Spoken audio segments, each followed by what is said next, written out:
Assalamualaikum warahmatullahi wabarakatuh. Pada kesempatan kali ini kita akan membahas materi tentang penerapan hukum Bernoulli.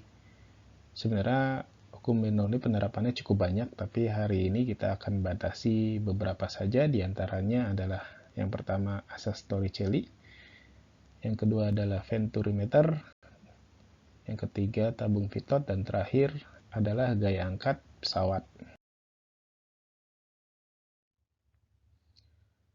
Nah, yang pertama adalah asas Torricelli. Berikut ilustrasi sederhana yang mungkin bisa kita lihat atau aplikasikan dalam kehidupan sehari-hari. Jadi ada sebuah wadah diisi fluida, dalam hal ini air, lalu bagian bawahnya diberi lubang atau keran. Nah, dari sini nanti kita bisa menentukan V ya.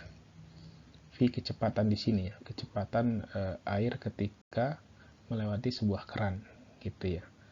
Nah, dari sini nanti bisa di breakdown lebih jauh untuk mengetahui titik terjauh ya.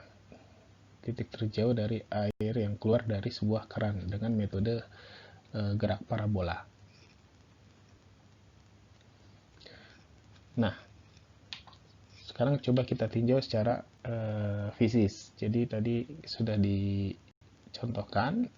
Nah, di sini ada beberapa besaran fisis yang harus kita uraikan. Di antaranya adalah di sini ada V1 ya. Tadi ketika airnya menuruni sebuah wadahnya karena ada fluida yang keluar pada keran ya, pada keran ini. Nah, di sini disebut dengan V2 ya.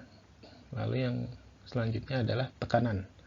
Nah, karena ini adalah kondisinya terbuka, maka otomatis yang dipakai adalah tekanan terbuka. Tekanan terbuka berarti P0 atau tekanan atmosfer, maka otomatis P1 sama dengan P0 dan P2 sama dengan P0 ya. Lalu yang ketiga adalah ketinggian. Ketinggian totalnya dimisalkan adalah H1. Lalu ketinggian antara permukaan wadah dengan ketinggian keran ini disebut dengan H2. Maka ketinggian ini adalah H1 dikurangi H2.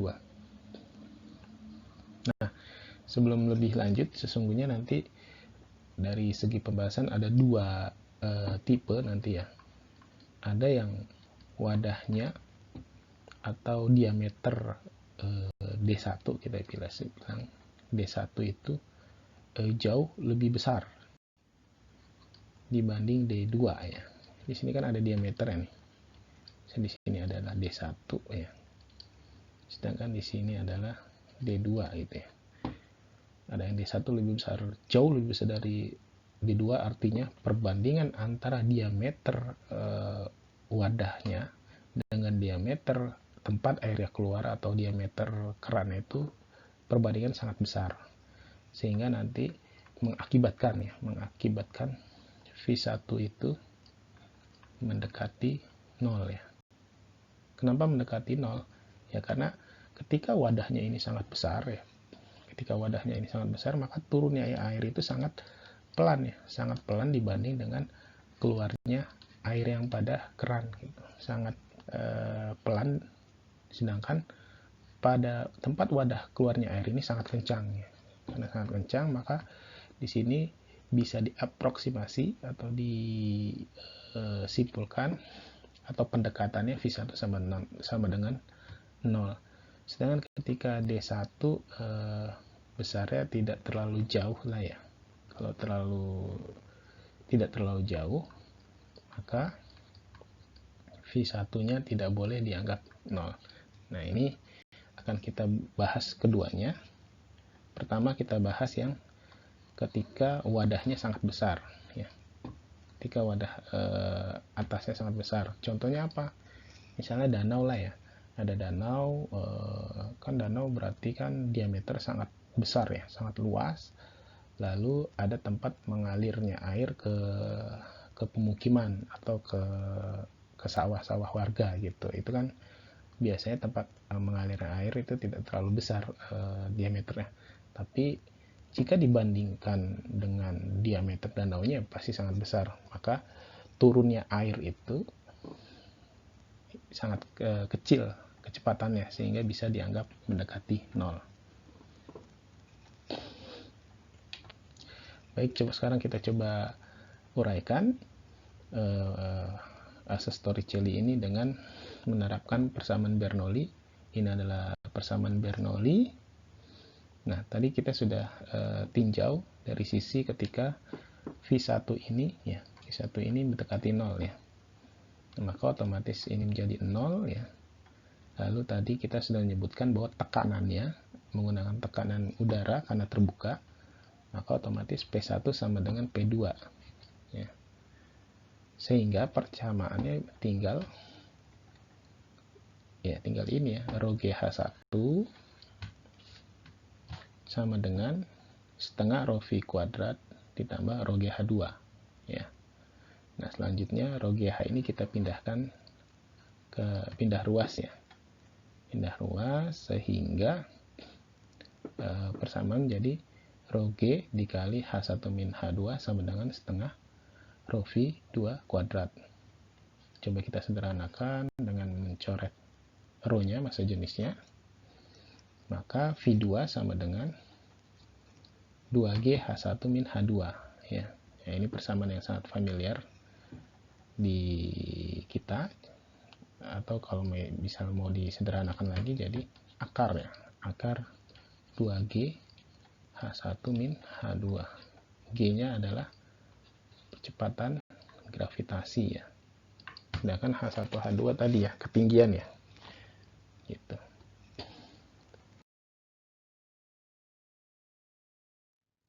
Lalu yang kedua kita tinjau dari sisi ketika diameternya tidak terlalu besar ya, diameter D1 antara D2 itu tidak terlalu besar perbandingannya, maka kita bisa menguraikannya seperti ini. Lagi-lagi kita berangkat dari persamaan Bernoulli.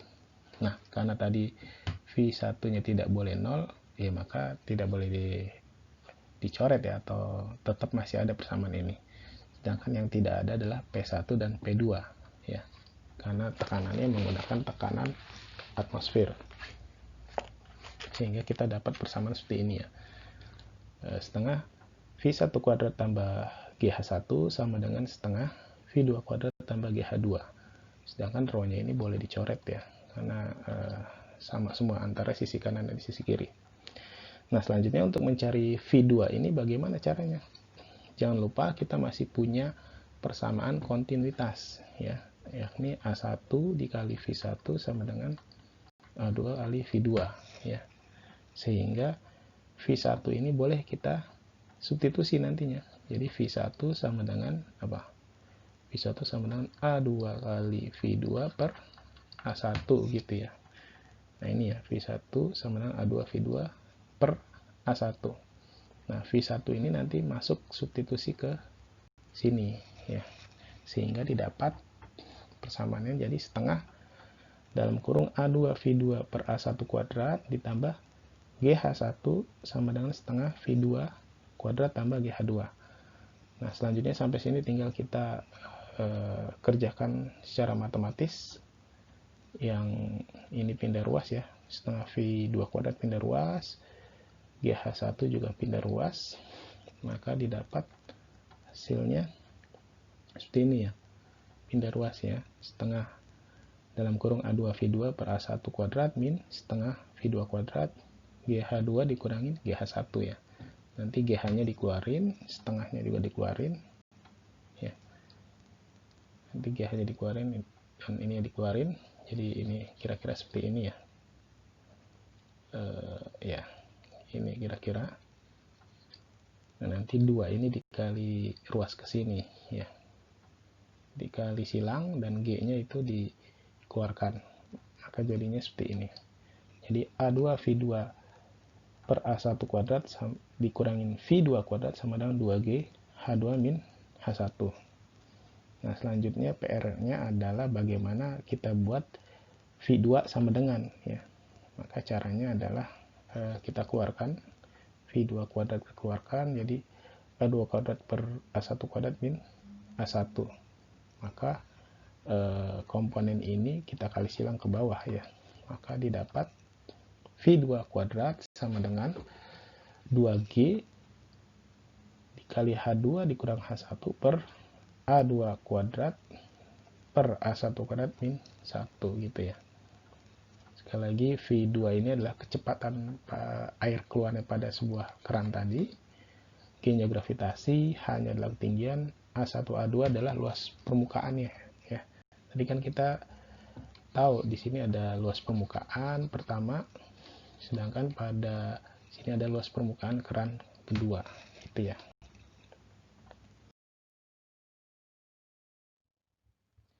Selanjutnya adalah venturimeter. Nah, venturimeter ini adalah alat yang digunakan untuk mengukur laju aliran fluida dalam kondisi tertutup ya.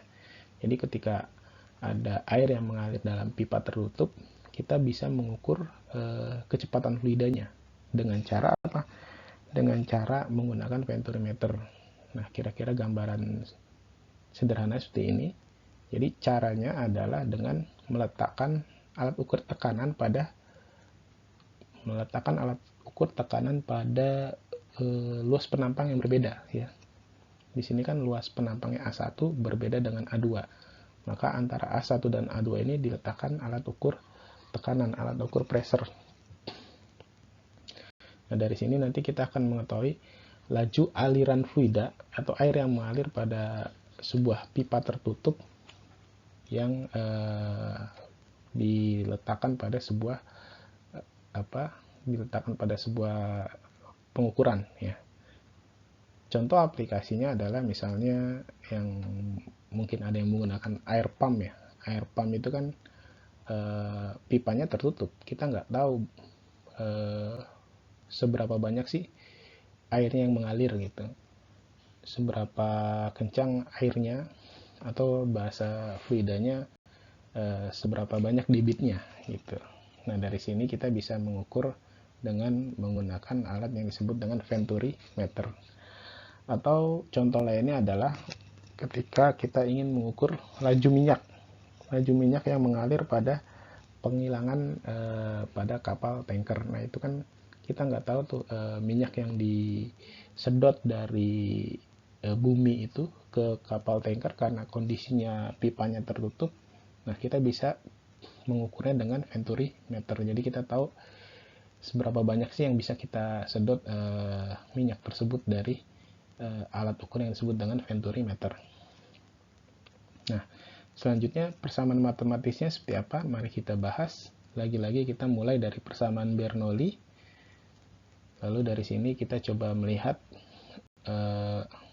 kondisi dari venturimeter sendiri, di mana untuk venturimeter antara H1 ya. Ini H1 ketinggian pada penampang pertama dengan penampang kedua ketinggiannya itu sama ya. Berbeda kalau yang tadi ketinggiannya seperti ini kan beda, ada ketinggiannya. Ada perbedaan. Sedangkan untuk venturimeter ini H1 dan H2 itu sama. Maka otomatis yang bagian ini nilainya sama. Kalau sama boleh dicoret ya. Sehingga kita punya persamaan P1 plus setengah rho V1 kuadrat sama dengan P2 plus setengah rho V kuadrat. Lagi-lagi kita menggunakan persamaan kontinuitas nantinya. Di sini saya coba buat dipindah ruas ya. Yang P1 pindah ruas ke kanan, yang setengah rho V kuadrat 2 pindah ruas ke kiri. Sehingga bisa kita sederhanakan secara matematis, duanya kita kali silang ya. Duanya kita kali silang ke sini, sehingga didapat rho dalam kurung V1 kuadrat min V2 kuadrat sama dengan 2P1 min 2P2 min P1. Nah, tadi sudah disinggung bahwa kita lagi-lagi menggunakan persamaan kontinuitas untuk mendapatkan V2, maka V1 ini kita substitusi ke sini ya. Substitusi, hasilnya jadi A2 V2 per A1 kuadrat dikurangin V2 kuadrat sama dengan 2 dikali P2 min P1 per rho. Jadi rho-nya dikali silang ya. Nah, rho-nya dikali silang ke bawah ya. Jadi pembagi. Hasilnya jadi seperti ini. Lalu kita coba buat bersamanya jadi V2 kuadrat sama dengan gitu ya. Caranya seperti apa? Maka di sini ada sama-sama V2 kuadrat. Maka kita keluarkan ya. Kita keluarkan menjadi seperti ini ya. V2 kuadrat sama dengan V2 kuadrat dalam kurung A2 per A1 kuadrat min A1. Nah, setelah ini berarti otomatis komponen yang ini akan menjadi pembagi ya. Pembagi. Jadinya V2 kuadrat sama dengan 2P2 min P1 dibagi dengan rho dalam kurung A2 per A1 kuadrat dikurangin 1. Kira-kira seperti itu. Jadi keywordnya di sini ketinggiannya sama ya. Ketinggiannya sama sehingga dicoret. Lalu dimasukkan ke persamaan kontinuitasnya untuk mendapatkan V2 kuadrat ya. Atau nanti kalau di sini kuadratnya mau dihilangkan ya tinggal dikasih akar gitu ya. Nah, selanjutnya adalah tabung pitot. Nah, tabung pitot ini sangat berperan sekali pada teknik penerbangan di pesawat terbang ya. Karena tidak ada pesawat terbang yang tidak menggunakan tabung pitot. Jadi tabung pitot ini untuk mengukur laju udara yang mengalir pada sebuah wilayah gitu ya.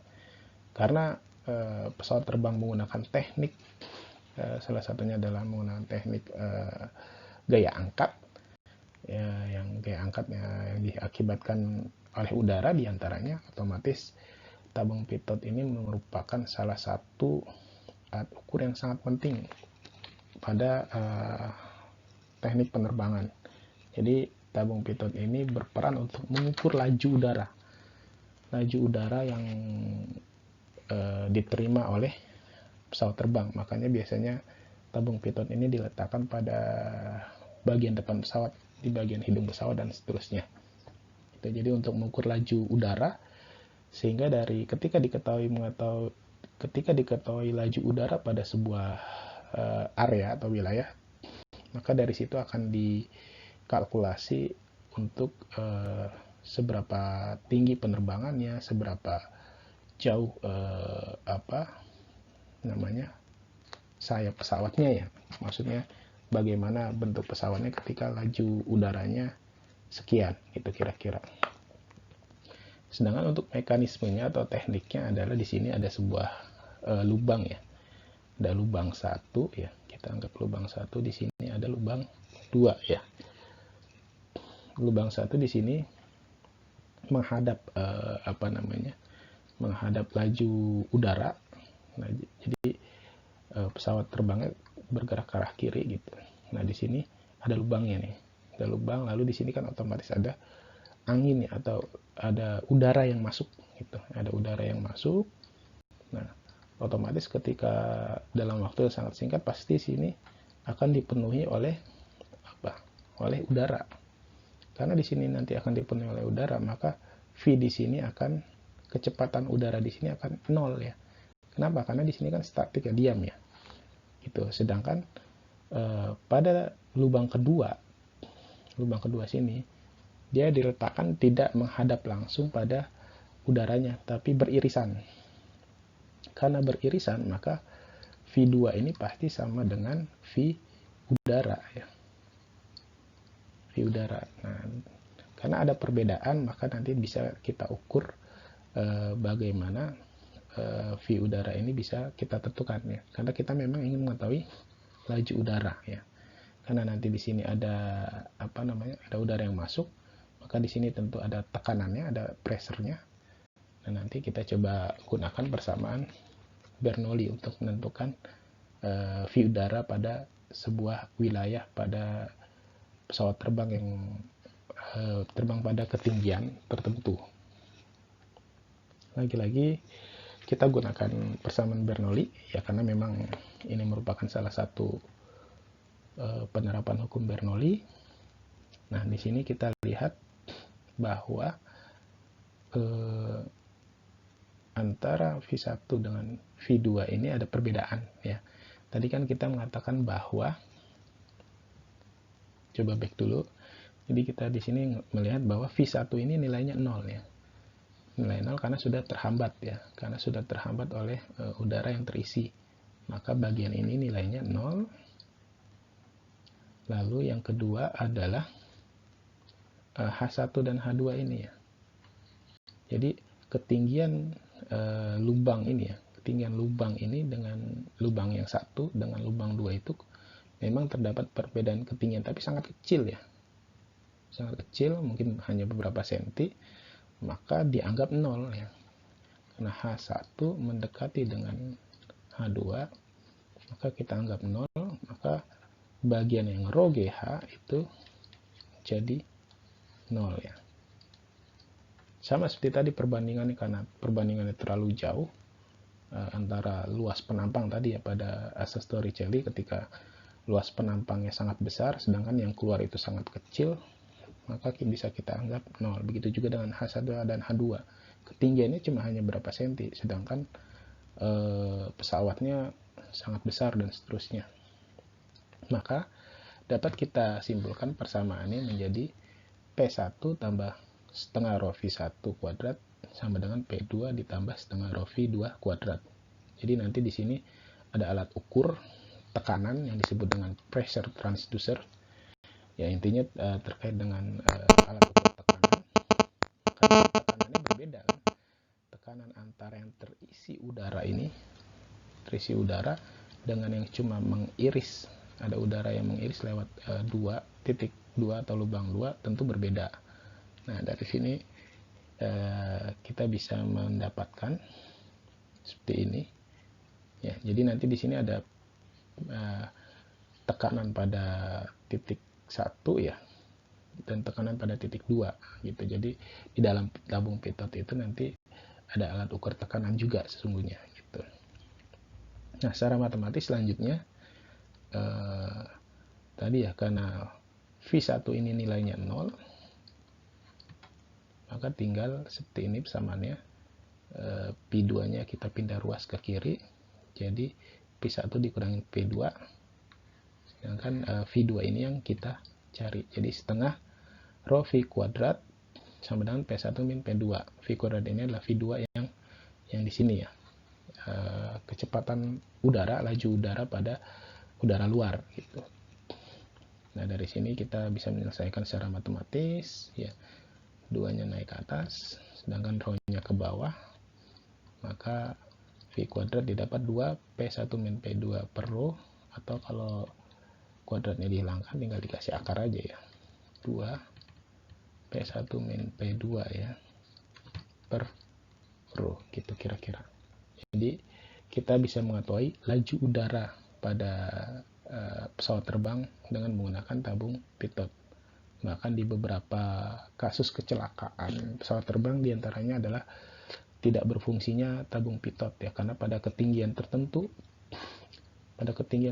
itu sangat dimungkinkan udaranya sangat dingin sehingga menyebabkan tabung pitotnya itu bisa membeku ketika tidak diberi pemanasan.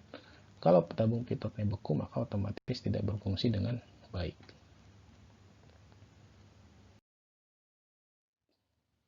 Baik, untuk tema terakhir kita adalah tentang gaya angkat pesawat. Jadi pesawat itu bisa terbang, bisa naik, bisa turun itu bukan diakibatkan oleh mesin yang mendorong ke atas atau mendorong ke bawah. Mesin pesawat hanya menghasilkan gaya dorong ke arah depan, sama seperti kendaraan-kendaraan lainnya. Jadi mesinnya hanya mendorong ke arah depannya aja. Nah, selanjutnya apa yang menyebabkan pesawat itu bisa naik dan turun? Nah, tentu diakibatkan oleh struktur yang dirancang oleh pesawat terbang itu sendiri. Nah, salah satu struktur yang menyebabkan pesawat itu bisa terbang adalah bagian sayap pesawat. Nah, bagian sayap pesawat ini akan menyebabkan adanya gaya angkat yang menggunakan persamaan Bernoulli gitu ya. Nah, ini gambaran secara sederhananya bagian sayap pesawat. Jadi di sini ada laju udara dengan kecepatan V2. Di sini ada laju udara dan kecepatan V1 ya. Nah, sedangkan ini ilustrasi singkatnya kenapa pesawat itu bisa naik ya. Pesawat itu bisa naik karena diakibatkan udara atau angin yang mengangkat gitu ya. Tentu agar udara atau laju udara yang mengangkat pesawat tersebut menggunakan kecepatan yang sangat tinggi gitu ya.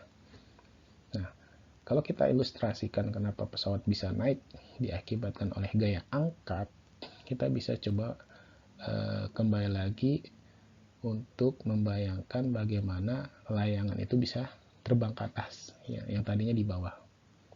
Konsepnya sama, dia misalnya ini sebuah layangannya, ketika dia ditarik dengan arah tertentu, maka di sini akan ada udara yang dilawan gitu. Karena ada udara yang dilawan, maka di sini nanti akan maka di sini akan terjadi gaya angkat ya, akan terjadi gaya angkat dan lama kelamaan dia akan naik ke atas, kira-kira seperti itu. Tapi tentu bukan hanya diakibatkan oleh gaya angkat sayapnya saja, tapi salah satunya juga diakibatkan oleh badan pesawat dan tentu bagian pesawat lainnya. Sekarang kita coba tinjau gaya angkat pesawat ini menggunakan persamaan Bernoulli. Coba kita lihat ada titik 1 dan titik 2. Titik 1 adalah bagian atas sayap pesawat, bagian 2 adalah bagian atas ya, sedangkan bagian 1 adalah bagian bawah. Nah, dari sini kita menyimpulkan bahwa tebal H1 pesawat ini dengan H2 pesawat ini kita anggap sama, maka nilainya 0. Maka didapat persamaannya jadi P1 min P2 sama dengan rho V2 kuadrat min V1 kuadrat dibagi 2. Nah, selanjutnya kita coba tinjau gaya angkat pesawatnya menggunakan metode pressure tekanan, yakni F1 sama dengan P1 dikali A. A itu adalah luas permukaan pesawatnya. Kalau 1 ya berarti bagian bawah, yang 2 bagian atas gitu. Ya. AE di sini A-nya ada notifikasi EF yang berarti luas permukaan sayap yang efektif yang bermanfaat atau yang digunakan untuk gaya angkat pesawat itu seberapa banyak gitu. Nah, delta F-nya otomatis jadinya delta F sama dengan P1 min P2 ya. Karena luas efektifnya sama ya, otomatis boleh dikeluarkan ya secara matematis. Jadi P1 min P2, dan inilah yang disebut dengan gaya angkatnya atau gaya yang dibutuhkan ya. Gaya yang dibutuhkan agar pesawat itu bisa terbang ke atas, seberapa banyak gayanya. Nah, nanti delta F ini kita substitusi dengan hukum Bernoulli ya. Kita kan di sini sudah punya P1 min P2 sama dengan rho V2 kuadrat min rho V1 kuadrat per 2. Kita substitusi ke sini ya. Sini kan juga ada P1 min P2. Sehingga persamaan delta F-nya adalah rho dikali V2 kuadrat min V1 kuadrat dibagi 2 dikali dengan luas permukaan efektifnya gitu kira-kira. Baik, mungkin itu pembahasan penerapan Bernoulli. Semoga bermanfaat. Sekian dari saya. Wassalamualaikum warahmatullahi wabarakatuh.